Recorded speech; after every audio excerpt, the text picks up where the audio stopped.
Action! Hi guys, this is David Scher talking about inverse functions involving parts that are exponential for pre-calculus, Math 111. Now, here I have a really complicated function. 7 times 3 to the 4x over 2 plus x. Now this part is a exponent, so you got to take that into account. We're not multiplying it by 3, where this is a power. That's why it's a smaller font and whatnot. And this is 6 minus 3 to that same 4x over 2 plus x power. Now, one thing you cannot do, since 3 is taken to a power, you can't do 7 times 3. This is something students always want to do, and it's wrong because of PEMDAS. Since we can't take 3 to this power because we don't know what x is, we can't do the 7 times at all. The 7 times just sits there because it's a power.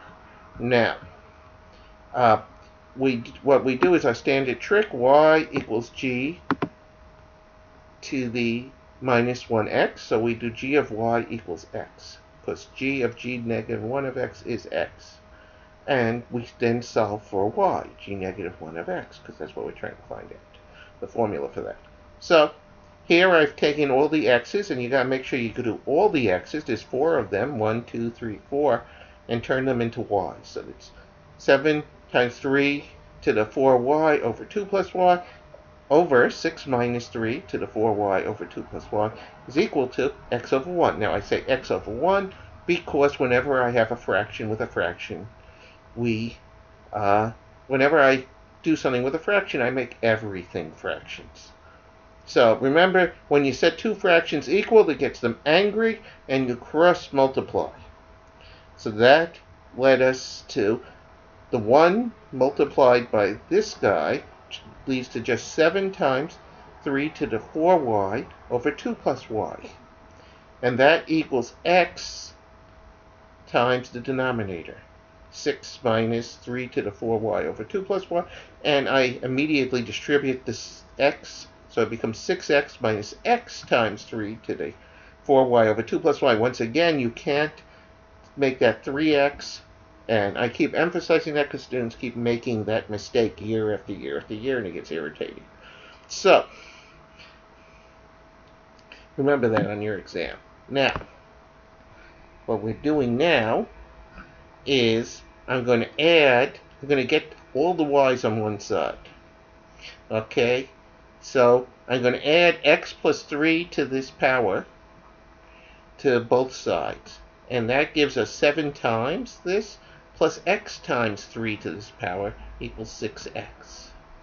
Now I can factor out this guy, because he occurs on both terms. I can factor him out, and I get 7 plus x times that factor equals 6x. So I can divide both sides. I want to get y by itself, and the 7 plus x is in the way, right? So I want to get rid of that 7 plus x.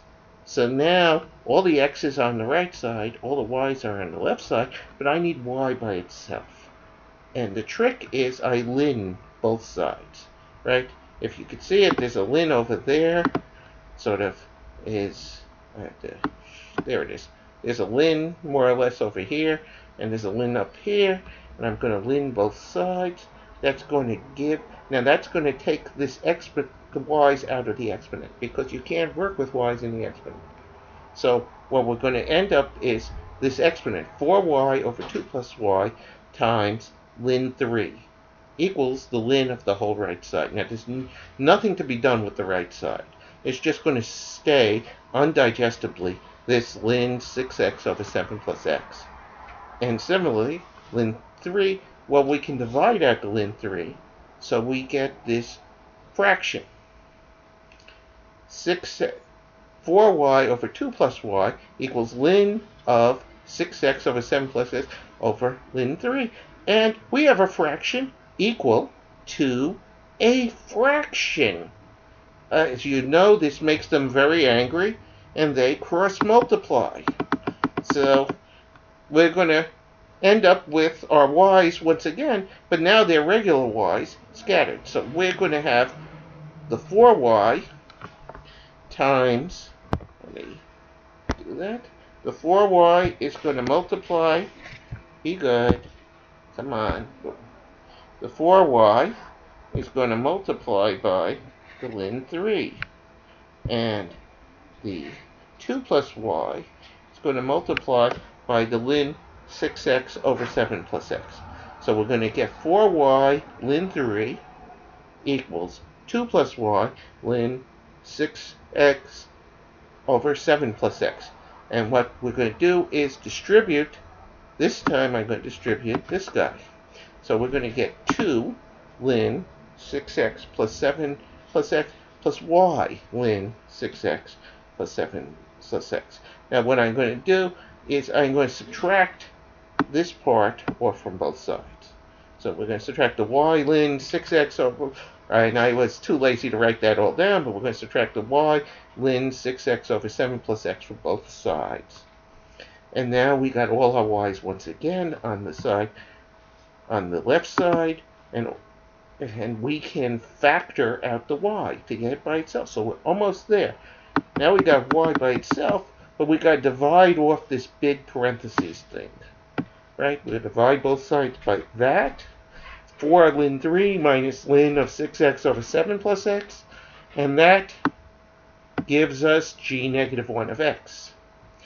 That's equal to y, right?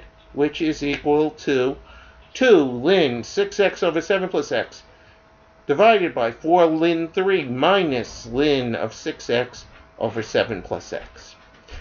Now, this is a lot of complicated algebra where things can go wrong. So I do a quick check. I put 2 in, right? I do 2 in because it'll come out sort of nice mathematically. I take g of 2. So I plug 2 into g of x formula. So I'm going to go back to, here it is, take 7 times 3 to the 4 times 2 over 2 plus 2. I picked that because 4 times 2 over 2 plus 2 is 2. So this becomes 7 times 9 over 6 minus 9.